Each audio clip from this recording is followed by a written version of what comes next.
नमस्कार, सुपरफास्ट छत्तीसगढ़ आप देख रहे हैं। छत्तीसगढ़ का नंबर 1 बुलेटिन और आपके साथ मैं हूं पुनीत मिश्रा। चलिए खबरों की शुरुआत बड़ी खबर के साथ। राजधानी रायपुर में बिजली विभाग के दफ्तर में भीषण आग जो आज दोपहर लगी थी अभी भी धधक रही है। आग पर अभी भी काबू नहीं पाया जा सका है। यह आग बिजली विभाग के सब डिवीजन ऑफिस में लगी ट्रांसफार्मर में शॉर्ट सर्किट से आग लगने की आशंका जताई गई है, लेकिन आग को अभी तक काबू नहीं किया जा सका है। मौके पर दमकल की गाड़ियां मौजूद जरूर हैं और लगातार कोशिश कर रही हैं कि आग को कंट्रोल किया जा सके। तस्वीरों से आप अंदाजा लगा लेंगे कि आग कितनी भयावह है। आग में बिजली विभाग का दफ्तर पूरी तरह से जलकर खाक हो चुका है और कई किलोमीटर दूर से ही इसका धुआं भी देखा जा रहा था। आसपास के इलाके को भी खाली कराया गया है और वहां जो लोग मौजूद हैं, जो लोग रहते हैं, उनको दूसरी जगह पर वे खड़े हुए इंतजार कर रहे हैं कि कब आग को बुझाया जाएगा। दोपहर से भूखे प्यासे ये लोग परेशान हैं। अलग अलग कैमरा एंगल से आपको हम दिखा रहे हैं।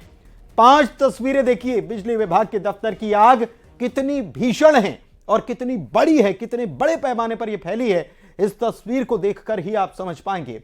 एरियल व्यू भी सामने आया जिसमें नजर आ रहा है कि आसपास रिहायशी इलाका है और अगर आग वहां तक फैल गई या धुआं भी वहां पर पहुंचता है तो यहां के रहने वाले बाशिंदे जो हैं, लोग जो हैं, उनको काफी परेशानी हो सकती है। आसपास के घरों को खाली करा लिया गया है। वहां के लोगों को बोल दिया गया कि आप अपना गैस सिलेंडर, आप अपने जेवरात, कीमती सामान और दस्तावेज लेकर यहां से थोड़ी दूर पर चले जाइए। अगर आग यहां तक फैली तो फिर उसे काबू में करना भी जरूरी है। हालांकि दमकल की विभाग की गाड़ियां जो हैं वो लगातार मौके पर पहुंची हुई हैं। अलग अलग जो उद्योग हैं उनकी तरफ से जो दमकल की गाड़ियां होती है, दमकल की व्यवस्था होती है, वे गाड़ियां पहुंची हुई है। टैंकर लगातार पहुंच रहे हैं और जल्द से जल्द इस आग को काबू में किए जाने का दावा किया जा रहा है। 5 नंबर कैमरा में जो तस्वीर आप देख पा रहे हैं, दरअसल ये आग की भयावहता बता रही है। और देखिए ये वो क्षेत्र है। 5 नंबर तस्वीर को जरा गौर से देखिए। ये दीवार बनी हुई थी। 2 नंबर तस्वीर और 5 नंबर तस्वीर यह बता रही है कि पहले यहां पर दीवार थी, उसे तोड़ा गया और आग को काबू में करने की कोशिश अभी भी की जा रही है। और मौके पर रायपुर से बीजेपी के उम्मीदवार बृजमोहन अग्रवाल और मौजूदा सांसद सुनील सोनी पहुंचे। उनसे बात की हमारे संवाददाता ने। करने पहुंचे थे बृजमोहन अग्रवाल जी, उनसे चर्चा करते हैं। सर, दोपहर से आग लगी थी, लोगों का कहना था कि प्रशासन की लचर व्यवस्था देखने को मिली, लेट से प्रशासन पहुंची है। देखिए, ये भगवान का शुक्र है कि कोई कैजुअलिटी नहीं हुई है। निश्चित रूप से आग भयावह थी और वो बस्तियों तक भी पहुंच सकती थी। हमारे विधायक राजेश मोनक जी ने आकर और 4-5 घंटा यहाँ पर रहकर उसको नियंत्रित करवाया और शासन प्रशासन की मुस्तैदी के कारण ही लोगों की जान बच गई। कई लोगों के घर सर जद में आ गए थे, बाहर निकलना पड़ा था, अभी भी लोग बाहर हैं घर से, तो उनको उनकी व्यवस्था समुचित रूप से शासन प्रशासन करेगा। लापरवाही की किसी तरीके से जांच होगी। अब ये तो जब पहले आग तो बुझने दीजिए, उसके कारणों का पता होगा, जांच होगी और जो लोग भी दोषी होंगे उनके ऊपर कार्रवाई होगी। बिल्कुल। ये थे बृजमोहन अग्रवाल जी जो निरीक्षण करने के लिए पहुंचे थे और उन्होंने कहा है कि व्यवस्था लगातार बन रही है, आग पर काबू पा लिया जाए। कैमरामैन राजेंद्र सिंह के साथ आकाश शुक्ला, न्यूज़ 18। बिजली डिपो में जो आग लगी थी उसका निरीक्षण करने पहुंचे हैं विधायक हैं राजेश मूणत जी। राजेश मूणत जी, दोपहर से आग लगी है, लोग भी काफी परेशान है, अभी तक आग पर काबू पाया नहीं जा सका। देखिए, सामान्यतः 2 बजे की घटना है, बहुत बड़ी अनहोनी होते होते बची है और हमारा उद्देश्य ये कि भी आग पे कंट्रोल करना। शासन प्रशासन सब लोगों ने मिलकर के आग पे कंट्रोल करने का काम प्रारंभ किया है। जो पीछे की बस्ती थी उन बस्ती के लोगों को भी हमने शिफ्ट कर दिया, सब कुछ कर दिया। वहाँ पर तकलीफ थी, उनको भोजन कैसे मिलेगा उस भोजन की व्यवस्था भी हमने सुनिश्चित कर दी ताकि लोगों को, जनता को राहत मिल जाए। हमारा उद्देश्य यही है। अब ये कैसे आग लगी, क्यों लगी, किसके कारण लगी, यह विवेचना का विषय है। सरकार इसको विवेचना करेगी और ये ठीक हो जाए, ये हमारी प्राथमिकता है। कई लोग सर दोपहर से घर से बाहर हैं, उनका घर एक तरीके से जद में आ चुका था, परेशान है काफ़ी, बिजली भी अब तक नहीं आई है। नहीं, देखिए, स्वाभाविक रूप से इतनी बड़ी घटना होते होते बची है और जिनके यहाँ पर असुविधा है उनको हम कोशिश करके वो सुविधा पहुँच जाए उनको। मेरे कार्यकर्ता लोग लगे, भोजन हमने भंडारा चालू कर दिया है। जहाँ सबसे बड़ी अनहोनी होती होते बची है वहाँ पूरा भंडारा चालू कर दिया हमने, और जरूरत पड़ेगी तो और भी सेवा करेंगे। हम सबका मूल उद्देश्य मानव समाज की सेवा, और ये राजनीति से ऊपर उठ करके अनहोनी हुई है, हम सब मिलकर इसको ठीक करें।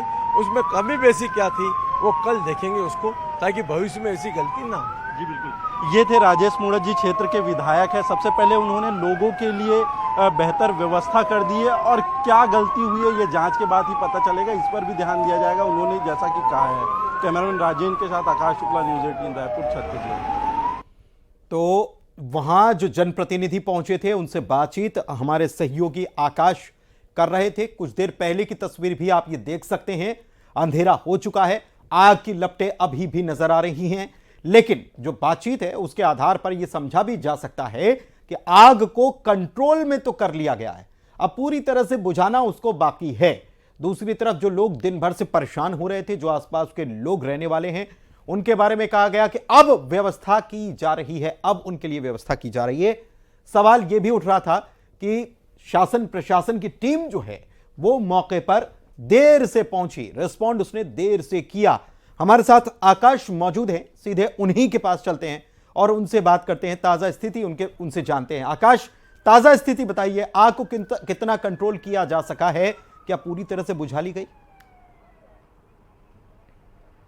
जी बिल्कुल, दोपहर से ये आग लगी थी और एक तरीके से भीषण आग थी। रिहायशी एरिया में ये डिपो है बिजली विभाग का, वहाँ पे आग लगी थी, तो ऐसे में आसपास के बहुत सारे घर जद में आ रहे थे। हालांकि कोई घर हताहत नहीं हुआ, लेकिन करीब करीब का पूरा ये मसला था। ऐसे में काफ़ी सारे लोगों को घर से बाहर किया गया, प्रशासन द्वारा नोटिस भी दिया गया था, संदेश भेजा गया था कि जो घर में है वो बाहर चले जाएं, उनके लिए व्यवस्था की जाएगी। अभी हम मौके पर भी मौजूद हैं और सीधा आप तस्वीर देखिए सबसे पहले कि किस तरीके से आग लगी थी। हर जगह धुआं, राख यही नज़र आ रहा है, और आग पर पूरी तरीके से काबू नहीं पाया गया है। हालांकि इस डिपो में एक्चुअल में जो आग लगने का मुख्य कारण था वो यहाँ के जो ऑयल थे और बहुत से ज्वलनशील पदार्थ हैं जो रखे जाते हैं, तो उसमें थोड़ी सी आग लगी थी और देखते ही देखते ये पूरा आग जो है फैल गया था। आप देख सकते हैं ये तारें हैं जो जलकर खाक हो चुकी है। इसके अलावा बहुत सारे ट्रांसफार्मर हैं, करीब 500 से ज़्यादा ट्रांसफार्मर थे, बिजली के तार यहाँ पे मौजूद थे, ये रखे हुए थे। इसके साथ ही जो है ऑयल के बहुत सारे टैंक थे, काफ़ी सारे जो ऑयल के बक्से थे उसको निकाल लिया गया था, लेकिन बहुत सारे बक्से थे वो नहीं निकाले जा सकते गए थे। जब ये आग लग रही थी तो ट्रांसफार्मर और बहुत सारे जो सामान है वो फट रहे थे। एक तरीके से बम और पटाखे धमाके की आवाज़ सुनाई दे रही थी। दिन भर ये जो है शाम तक के ये आग बहुत तेज़ी से फैल रहा था, लेकिन अब इस पर काफ़ी हद तक के काबू पाया जा चुका है। दमकल की गाड़ियां मौके पर है, काफी हद तक काबू पा लिया गया। दोपहर 12 बजे के आसपास की जानकारी सामने आई कि 12 बजे लोगों को कह दिया गया कि आप यहां से हट जाएं। अब 7:30 बजे का वक्त हो चुका है, काफी घंटे इस दौरान बीत गए, 7 घंटे से ज्यादा का वक्त हो गया। शासन प्रशासन की टीम यहां पर पहुंची जरूर, लेकिन देर से रिस्पॉन्ड किया। और दूसरी तरफ बृजमोहन अग्रवाल कह रहे हैं कि भगवान का शुक्र है, लेकिन शासन प्रशासन की टीम का क्या, जिसने रिस्पॉन्ड करने में देरी लगी?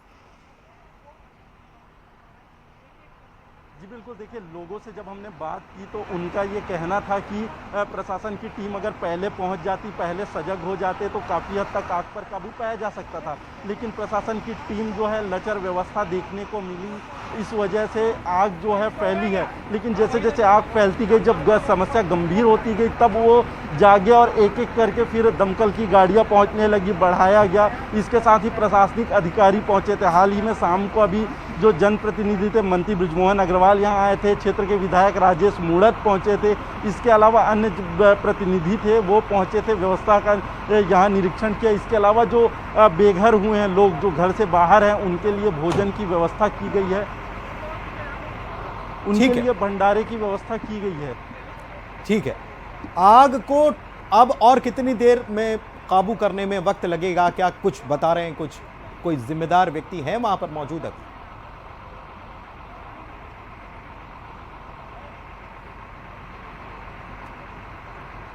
आकाश, आप सुन पा रहे हैं क्या? चलिए, लगता है कि संपर्क आकाश से कट गया है। देख रहे हैं वो शायद संपर्क कट चुका है। लेकिन आकाश ने जो जानकारी दी, स्थानीय लोगों का कहना है, जो जिन लोगों को दूसरी जगह भी रखा गया, उन लोगों की तरफ से यह कहा जा रहा है कि रिस्पॉन्ड करने में देरी लगाई गई, समय लगाया गया रिस्पॉन्ड करने में, और यही वजह रही, यही कारण रहा कि आग जो है वो तेजी से फैलती चली गई। दिन भर परेशान होते रहे। अब कुछ जनप्रतिनिधि पहुंचे, जब शाम को आग को कंट्रोल में कर लिया गया, उसके बाद जनप्रतिनिधियों ने भी घटनास्थल का मौका मुआयना किया है और उसके बाद वहां पर कुछ व्यवस्था भी की जा रही है। उन लोगों के लिए जो दिन भर परेशान होते रहे, अब उनके लिए खाने पीने की व्यवस्था जो है वो की जा रही है। दमकल की गाड़ियां अभी भी मौजूद हैं और आसपास के घरों को खाली करा लिया गया है।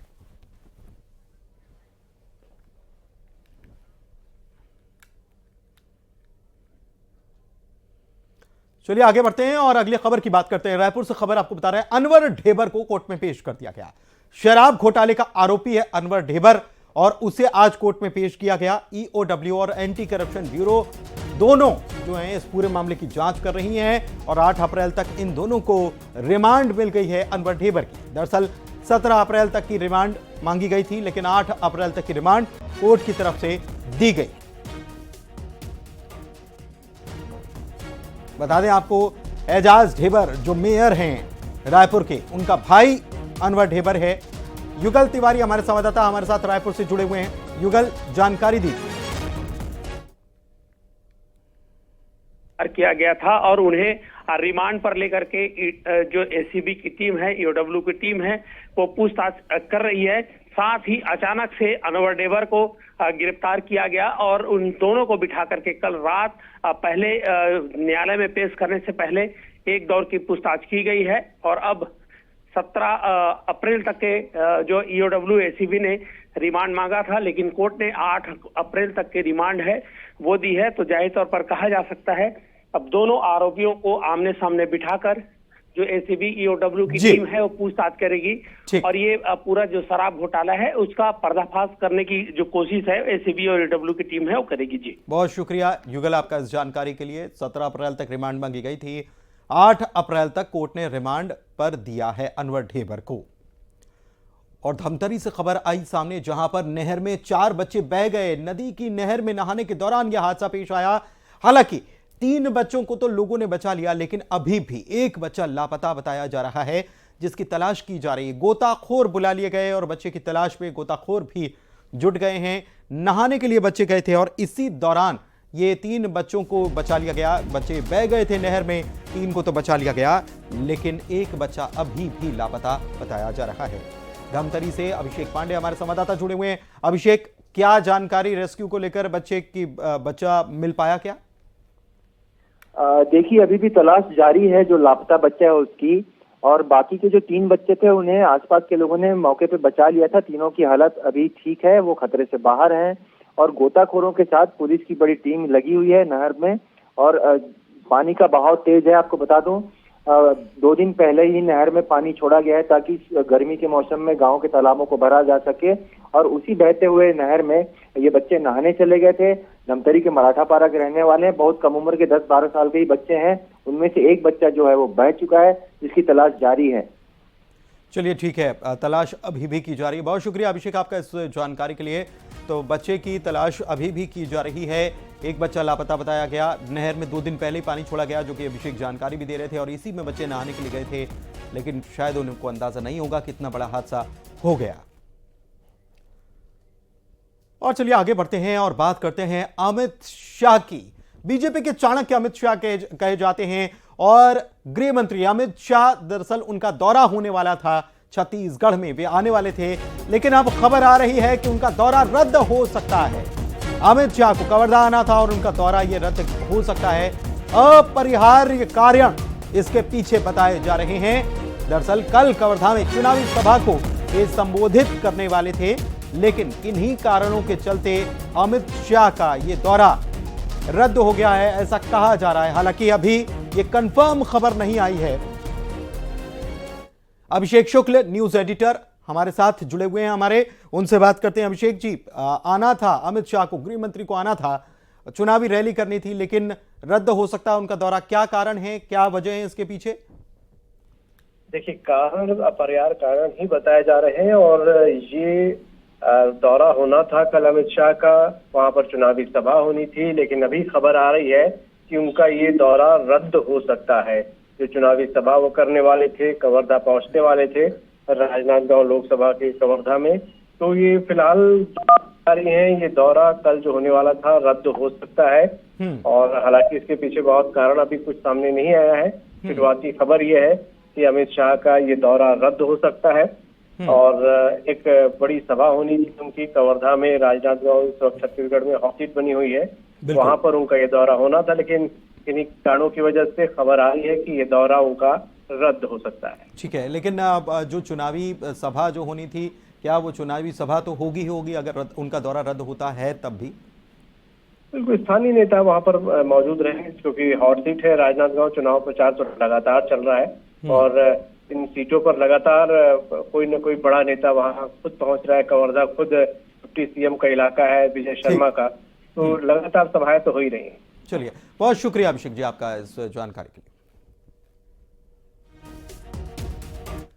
और छत्तीसगढ़ की सियासत की जब बात चल रही है तो पोस्टर को छोड़ कैसे दिया जाए लोकसभा चुनाव में। दरअसल छत्तीसगढ़ के लोकसभा चुनाव में पोस्टर वॉर जो है एक बड़ा हथियार बना हुआ है और पोस्टर वॉर छत्तीसगढ़ लोकसभा चुनाव में लगातार जारी है। बीजेपी की तरफ से यह पोस्टर वॉर शुरू किया गया है और एक बार फिर से बीजेपी ने बिलासपुर से कांग्रेस की तरफ से लोकसभा चुनाव के लिए उम्मीदवार बनाए गए देवेंद्र यादव को लेकर निशाने पर लिया है। देवेंद्र यादव को टारगेट किया है इस पोस्टर के जरिए और कार्टून के जरिए निशाना साधा है।